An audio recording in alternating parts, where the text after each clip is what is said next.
In the dim, rain-slicked shadows of a forgotten alleyway, where the city's heartbeat faded into whispers of despair, a tiny voice pierced the night like a fragile arrow. Señor, mi mami no puede caminar, pleaded a little girl no older than 5, her white eyes shimmering with tears as she tugged at the sleeve of a stranger, a man whose world of boardrooms and billions couldn't prepare him for the storm of emotion about to engulf his heart.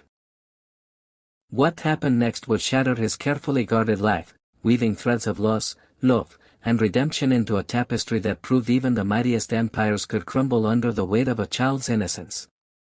Hold on tight, this is the story of how one desperate plea turned a solitary CEO into a beacon of hope, reminding us all that true strength lies not in wealth, but in the courage to lift others from the darkness.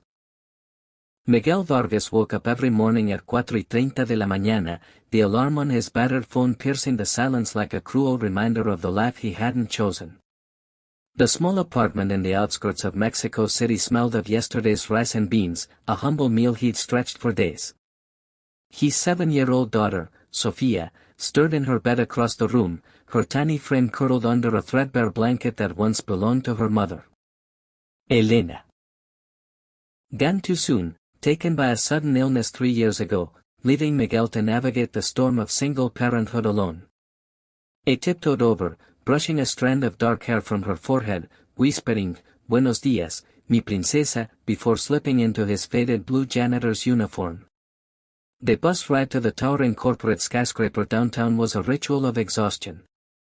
Miguel stared out the window at the waking city, his mind replaying the doctor's words from that fateful night. "We did everything we could." Elena's death had not only shattered his heart but also buried them in medical bills that devoured his meager savings. Now, he worked double shifts as a concierge, janitor, at empresas globales, mopping endless hallways, emptying trash bins filled with the remnants of other people's successes. His co-workers, a mix of weary immigrants like himself, shared stories over lukewarm coffee in the basement break room. "Life's a grind, Miguel," old Ramon would say, clapping him on the back. "But you got that little girl, she's your light." "Señor, por favor," she whispered again, her voice trembling. "Mi mami no puede caminar. Está enferma, y tenemos hambre." Alejandro's heart lurched. He knelt down, ignoring the puddle soaking his expensive trousers. "Where is your mami, pequeña?" he asked gently, his Spanish flowing with the warmth he reserved only for Mateo. The girl, whose name he would learn was Sofia, pointed to a shadowed corner where a woman lay slumped against the wall, her legs twisted unnaturally beneath a tattered blanket. She was young, perhaps in her late 20s, with sunken cheeks and eyes dulled by exhaustion and pain. Her name was Maria, and as Alejandro approached, she stirred weakly, murmuring apologies through chapped lips. What unfolded in those next moments was a whirlwind of compassion Alejandro hadn't felt since Isabella's final days. Maria explained in broken sentences that she had fled an abusive home in a rural village months ago, seeking a better life in the city for her daughter.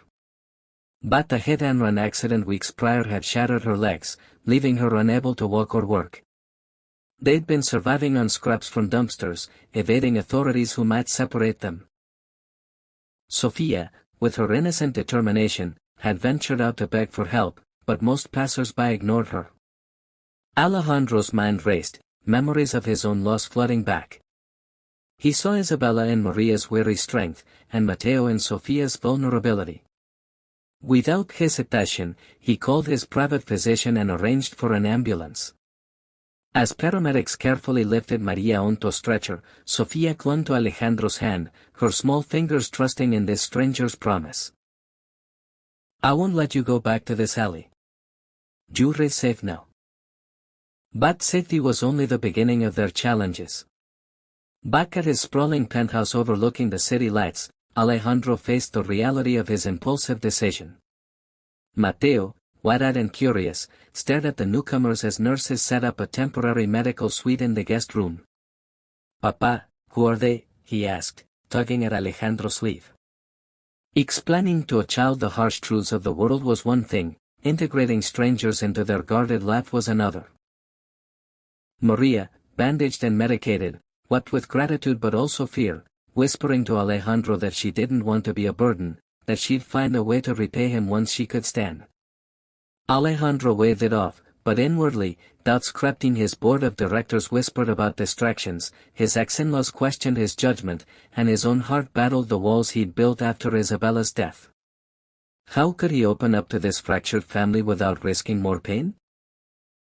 As days turned to weeks, emotional layers peeled away like onions, revealing raw vulnerabilities. Sofia and Mateo bonded instantly, their laughter echoing through the halls as they played with Mateo's toys, Sofia's eyes lighting up at the sight of a real bed and warm meals. Maria underwent surgeries funded by Alejandro's resources, her recovery slow but steady, marked by grueling physical therapy sessions where she gritted her teeth against the agony. Alejandro found himself drawn to her resilience. Late-night conversations over herbal tea uncovered shared dreams, hers of becoming a teacher, his of innovating tech too. Miguel Vargas woke up every morning at 4:30 de la mañana, the alarm on his battered phone piercing the silence like a cruel reminder of the life he hadn't chosen. The small apartment in the outskirts of Mexico City smelled of yesterday's rice and beans, a humble meal he'd stretched for days. His 7-year-old daughter, Sofia, stirred in her bed across the room, her tiny frame curled under a threadbare blanket that once belonged to her mother. Elena. Gone too soon, taken by a sudden illness 3 years ago, leaving Miguel to navigate the storm of single parenthood alone.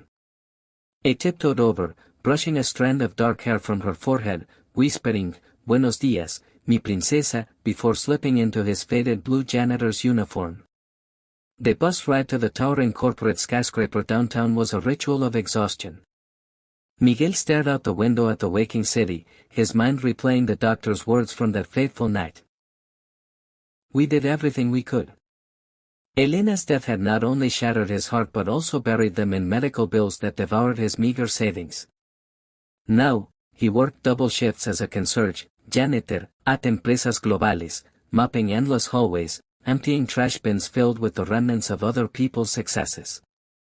His co-workers, a mix of weary immigrants like himself, shared stories over lukewarm coffee in the basement break room. "Life's a grind, Miguel," old Ramon would say, clapping him on the back. "But you got that little girl, she's your light." With Maria's surgeries behind her and physical therapy yielding progress, she could now take tentative steps with crutches, the penthouse transformed from a refuge into a home pulsing with life. Alejandro's once sterile routine softened, mornings now included Sofia's excited chatter over breakfast, where she and Mateo plotted imaginary adventures. Rivera Tech's employees noticed the change in their boss. He smiled more, delegated better, even launched a new initiative for affordable prosthetics inspired by Maria's ordeal. But healing wasn't linear. Maria grappled with self-doubt, haunted by her past abuser's voice in her head, whispering she didn't deserve this. One evening, as Alejandro helped her practice walking across the living room, she broke down. "Why me? Why you ese?" she sobbed. Alejandro, setting aside his crutches, pulled her into an embrace. The first intimate touch that sparked something deeper. "Because you fought to survive," he replied. "And because Sofia's plea reminded me that life isn't about building walls, it's about breaking them down." External storms brewed, testing their fragile unity. News of Alejandro's charity case leaked to the tabloids, painting him as a playboy exploiting vulnerability for publicity. His board demanded focus, threatening a vote of no confidence if he didn't prioritize the company. Worse, Maria's ex-husband, Raúl, resurfaced after hearing rumors of her improved circumstances. A volatile man with a history of violence, he showed up at the penthouse gates one stormy night, demanding custody of Sofia and accusing Maria of abandonment. The confrontation escalated, Alejandro stood firm, his security team intervening, but the emotional toll was immense. Sofia hid under her bed, terrified, while Maria retreated into silence, questioning if she'd brought danger into this safe haven. Alejandro's resolve hardened.